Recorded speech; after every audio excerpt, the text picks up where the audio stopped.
Hello, everyone, and welcome to this episode. My name is Mohammad Reza Fati, and I'm a life coach.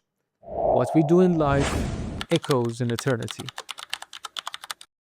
In this episode, we are going to discuss collective traumas, not the personal experiences that we have in our own life. There are moments in history when something happens, and afterward, life splits into before and after, not just for one person, but for everyone in that society. You wake up the next morning and technically nothing in your personal space has changed. Your bed is the same, street is the same, and your job is still there. And yet something feels altered. Conversations now sound different. The air feels heavier. People move with the subtle edge of caution. That invisible shift when millions of nervous systems react at the same time is what we call collective trauma. Psychiatrist Herman, in her book Trauma and Recovery, explains that trauma overwhelms a person's capacity to cope and disrupts their sense of safety. Now, imagine that disruption scaled to an entire nation. When shared assumptions collapse, safety, stability, predictability, the wound becomes collective. And in the Western world over the past 2 decades, this has happened repeatedly. Let's begin with one of the most defining forms of collective shock.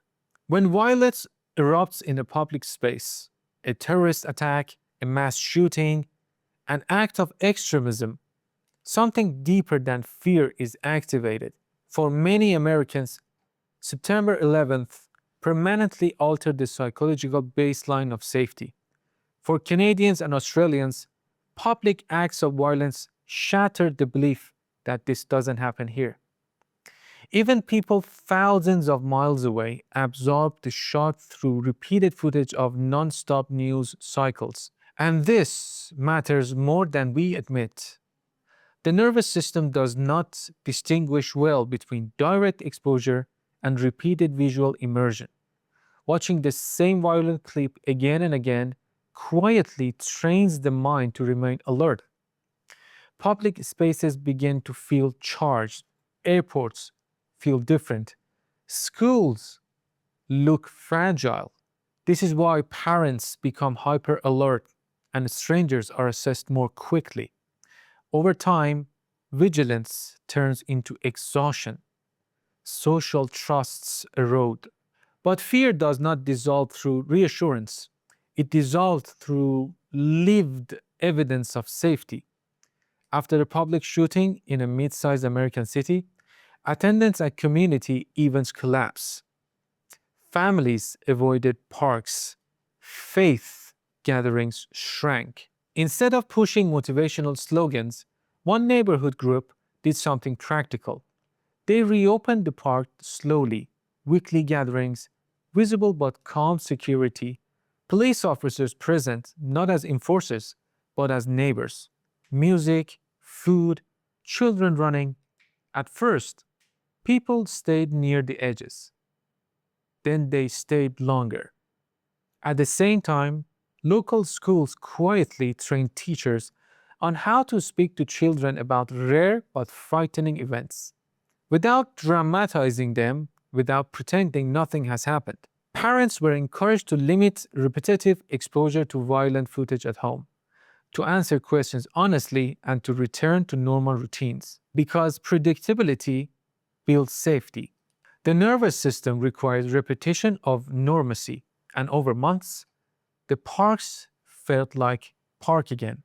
Now, shift the lens, not to sudden violence, but to prolonged uncertainty. The COVID-19 pandemic was not a moment. It was a sustained global disruption. Isolation, daily death counts, closed borders, remote work, empty streets, something we hadn't experienced in our life. For the first time in modern history, entire countries experienced something simultaneously. And that connection amplified that stress. People who had never struggled with anxiety found themselves monitoring their breathing, Children missed developmental milestones. Young adults lost formative social years. Older adults went months without physical contact. Psychiatrist Bessel Wander writes in The Body Keeps the Score that trauma embeds itself in the body, not just in the mind. And that explains something important. When restrictions lifted, relief did not automatically restore capacity. Many people discovered that crowded rooms now felt overwhelming.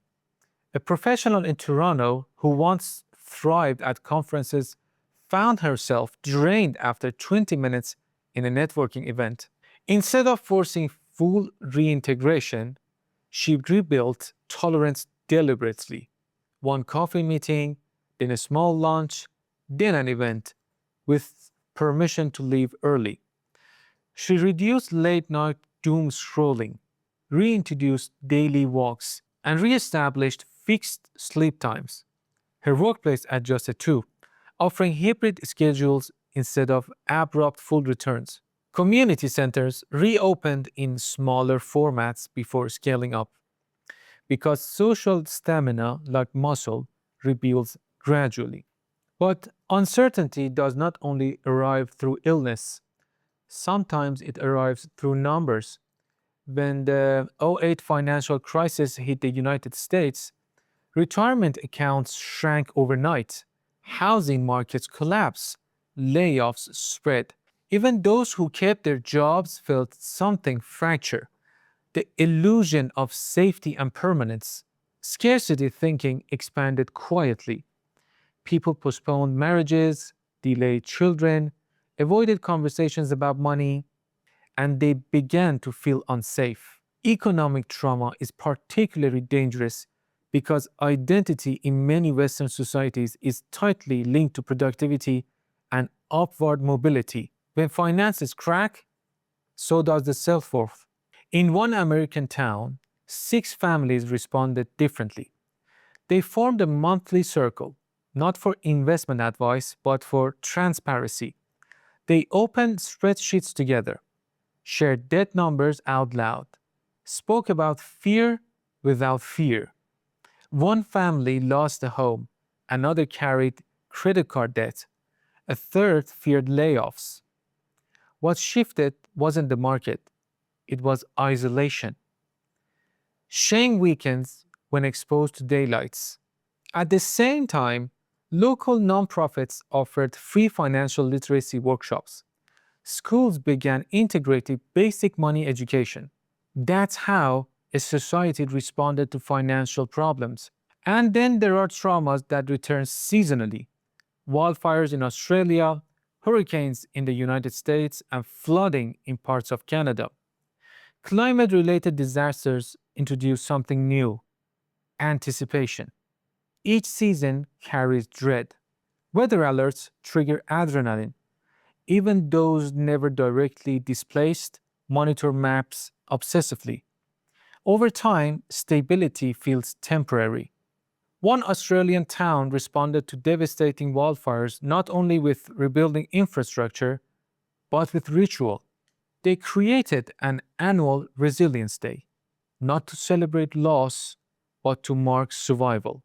Survivors shared short reflections. Emergency responders were introduced by first name.